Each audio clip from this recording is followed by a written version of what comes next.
प्राय आदमी बेटी के साथ यही व्यवहार करता है जो ये किए हैं, लेकिन बहू के साथ ऐसा लोग नहीं कर रहा है। सासू माँ देखिए बहन की तरह लगेंगी। शिक्षिका है नीरज पांडे जी और ये उनकी भाग्यशाली बहू है।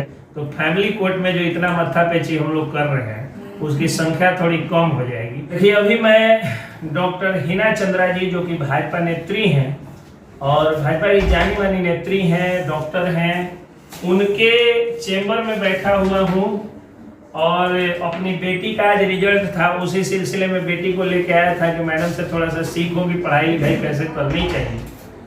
उसी दौरान आए हुए हैं इंजीनियर विजय पांडे जी जो कि NRI हैं, अमेरिका में रहते हैं। तो ये वीडियो बनाने पर मुझे इसलिए इन्होंने मजबूर कर दिया क्योंकि इनके जो गोद में है ये इनकी पोती है और ये वही पोती है जिसके जन्म पे इतना बड़ा जलसा बनाए थे, इतना ज़्यादा उत्सवी माहौल कर दिए थे और नई गाड़ी में दुल्हन की तरह सजा करके इसी हॉस्पिटल से जिसका नाम चंद्रा लाइफलाइन हॉस्पिटल है, मैडम के यहाँ से, डॉक्टर हिना चंद्रा जी के यहाँ से वो ले गए। और जब वो ले गए तो अभी क्या स्पेशली मैंने देखा कि मैं बैठा हुआ था, सुना कि NRI विजय पांडे जी आए हुए हैं। मैंने रिक्वेस्ट किया कि मैडम बुलवाइए, थोड़ा सा मुलाकात हो जाए। जब मैंने इनको बुलाया तो इनकी बहू जो है वो बैठी हुई थी, कुछ मेडिकल काउंसलिंग के लिए आई हुई थी।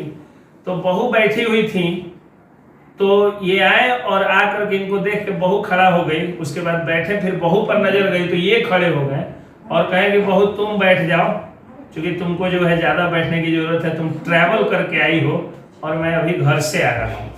तो ये एक उदाहरण है उन लोगों के लिए, उन सास ससुर लोगों के लिए जो कहते हैं कि किसी भी कीमत पर बेटा ही पैदा करो, और दूसरा उन लोगों के लिए भी उदाहरण है जिनके मन में है कि मैं बड़ा हूं तो मैं क्यों जो है वो खड़ा रहूं, अगला क्यों बैठा रहे।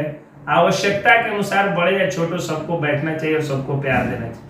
प्राय आदमी बेटी के साथ यही व्यवहार करता है जो ये किए हैं, लेकिन बहू के साथ ऐसा लोग नहीं कर रहा है।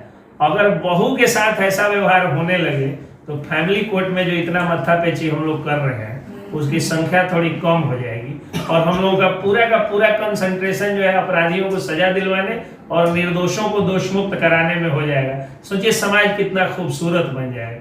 मुझे लगा कि ये सारी बातें बतानी चाहिए। सासू माँ देखिए बहन की तरह लगेंगी। शिक्षिका है नीरज पांडे जी और ये उनकी भाग्यशाली बहू है।